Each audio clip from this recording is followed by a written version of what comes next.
try to make me feel embarrassed. Their attempts have been in vain, but they tell me I'm the one with problems. They're the ones who are insane, so for those who are but won't admit it, you shouldn't feel like that, cause you could be 20% cooler and 10 seconds slower. Shout it out.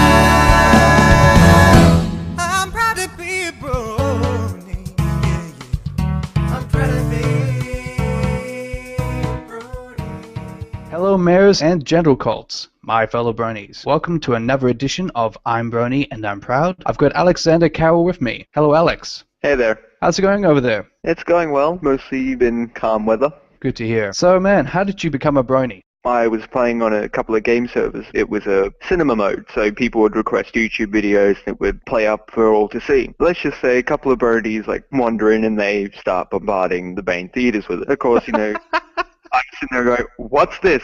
What is this?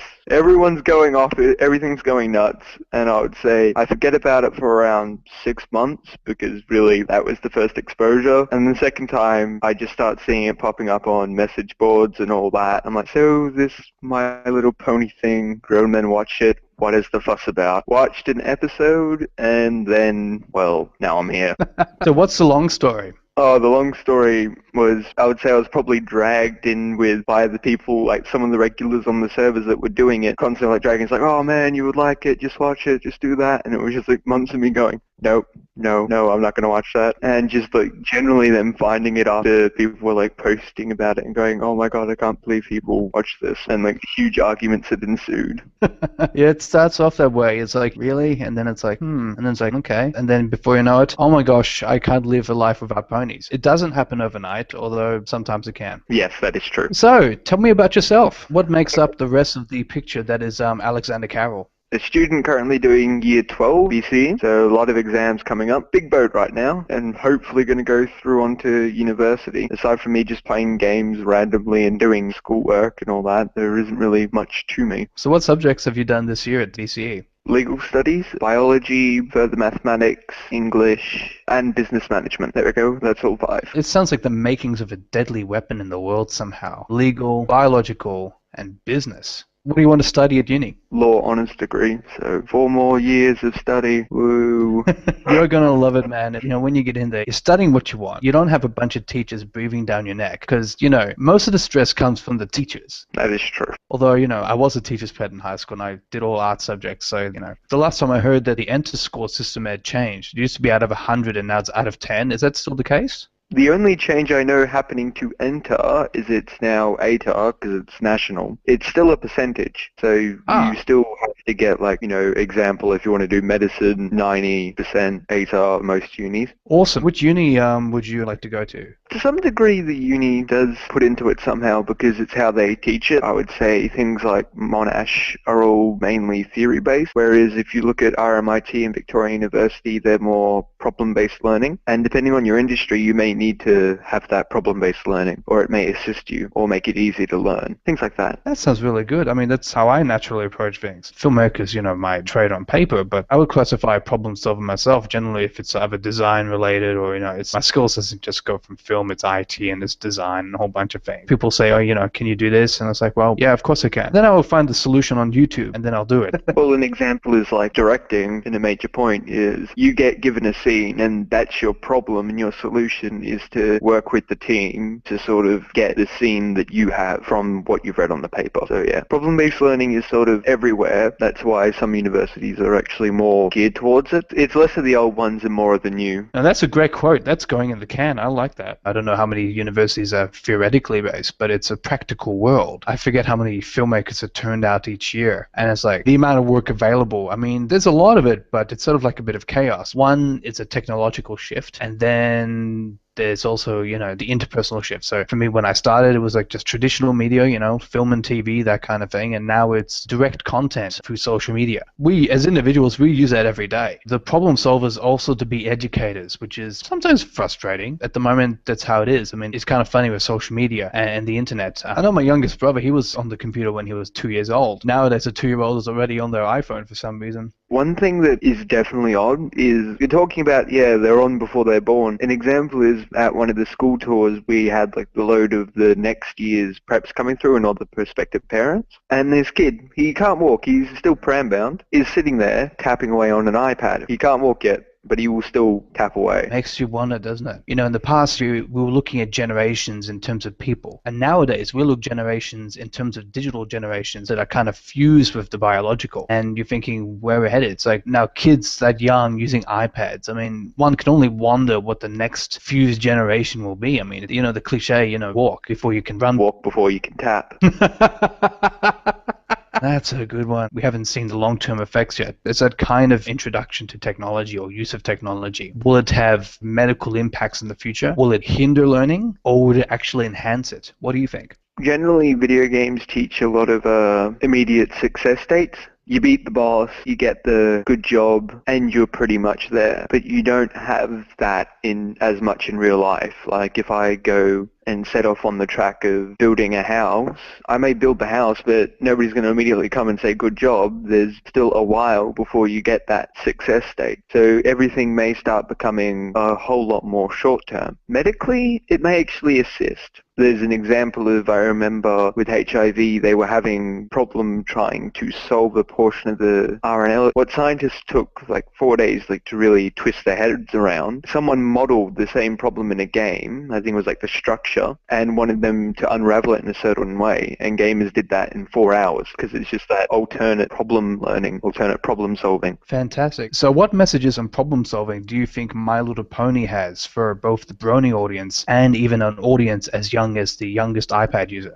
For the youngest iPad user, they're going to see it differently. You're going to have the very basic messages that you see. But with the older viewers, we're going to read into more nuances. But I'd say some of them would be like, don't overlook the most simple solution, like I'm going to have to use the Buffalo episode. That one is pretty much the simplest solution was the solution. Another one is friends will be there to assist you, and also the cliches that the show does throw out in droves. The online identities that Bronies have and have connected with people, because definitely I've connected to a lot of people through the Bronies and through online, definitely. Where do you stand on a Brony's online identity versus their offline identity? And what do you think about the crossovers? How far should they cross over? I guess it depends on the individual.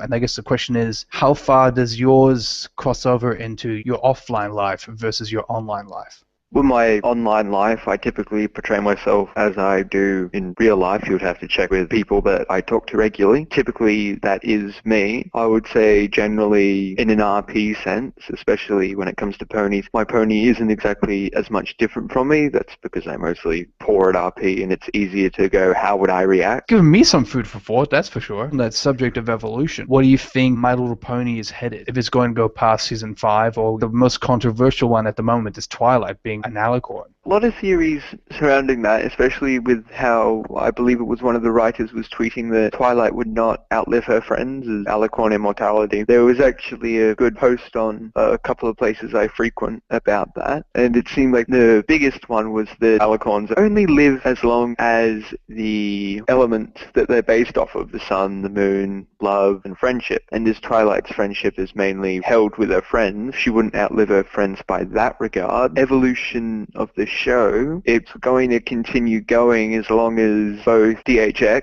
the people that make the show, can make money off of it, as well as Hasbro making money off of the products that they sell. The quality, that's debatable. I would say it's been good as of late. Yeah, I know what you mean. I've still got Twilight Sparkle Balloon, and I've got the butterfly version of Rarity. And it's kind of an interesting one because it only appears in one episode, Sonic Rainbow. It is an example of the main reason why it is happening, because they are making money. You can't dilute the matter that much. The joke within the fandom is the whole buy our toys. And it's a very good message indeed. The message of capitalism. Buy our toys. Seriously, it's damn good. We Bronies love that stuff in terms of business, you know. Who would have thought that market would appear? I don't think anybody did. They didn't until about the second or third season when they realized it was actually happening. So when a brony goes into a toy shop, you can imagine it's a slightly awkward position because like, if you don't have a daughter of your own, you'd almost have to pay someone to go and buy the toy for you and bring it out. Getting the first 2 seasons, and even then I was feeling a little squeamish. In regards to that, the whole buying of merch and how would you do it, a lot of the times you can buy the merchandise from conventions and then sellers typically like, yay, ponies, and you don't have as much of the squeamish factor. When buying it in the store, the easiest thing to do, especially if you just go, oh, it's for my sister or something, they typically just don't care. You don't have to say anything, just hand it along and act like you're not interested. They typically don't do it. I think when I got the Equestria Girls DVD, when it came out, I bought it, and the person was a brony as well, and I didn't really know until they pretty much showed under the shirt they had a Happy Meal Twilight Sparkle attached to a chain as a necklace. Oh my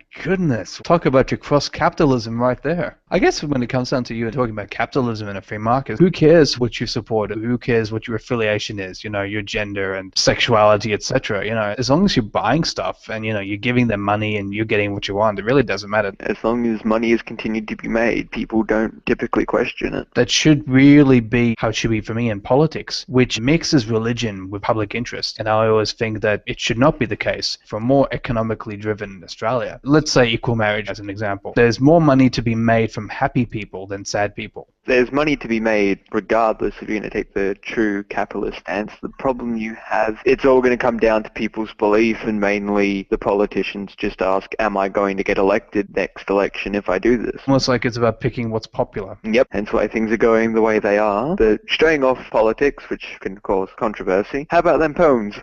I'd love to tune in to an episode of Question Time and just see one politician stand up and saying, I am a brony and I'm proud of it. If they believed that they would get votes because of it, I think someone would. Absolutely, and you know what? They should have a strong affiliation with Hasbro, I reckon. See, that would be a good Liberal Party member. I would like to see that. Strong affiliation with, well, not just Hasbro, but just lots of toy companies. More toys for everyone. Yeah. So if you put yourself as a figurehead in Equestria, what policy would you put together for, let's say, Ponyville? Steady as she goes. The way that it's portrayed, there doesn't seem to be much in regards for change of Equestria. It what seems, from what you've seen from the show, the equivalent of a monarchy that holds a relatively egalitarian society. Yeah, and it seems to work very well. Luna and Celestia, very nice, very friendly, and very loving, which is extremely rare in leadership. It's quite the opposite, isn't it? Let's see how much fear it can drive, and then cause, you know, things to happen that way. It is a kid show. You can't have like really huge amount of politics. It is just everything's nice and happy, and then suddenly the equivalent of the Fire Nation attacks and everything is sad and gloomy, and then, you know, someone comes and makes everything happy again by the end of the episode. And don't you wish the world functioned the same way? As with that, as time goes on, the lessons are forgotten because everything just resets. You just forget about it and go on again, waiting for the next lesson to be learned. Unless you're a brony, which means we remember all. Yeah, remembering all until points. That's true. We're also human after all. Yeah. You know what? That's a pretty good way to end the show. Thank you for having me. No, you're welcome, Alex. Thank you. See you, and have a good night, everyone, and have a good night yourself. Thanks, Alex. Catch you later. This has been I'm Brony and I'm Proud. Lucky Knight speaking. Thanks for listening. Remember to like us on Facebook and follow us on Twitter at IBAIPshow. Proud to be a brony. Intro and outro by Black Griffin. My Little Pony, friendship is magic. My little pony. I used to wonder what friendship could be.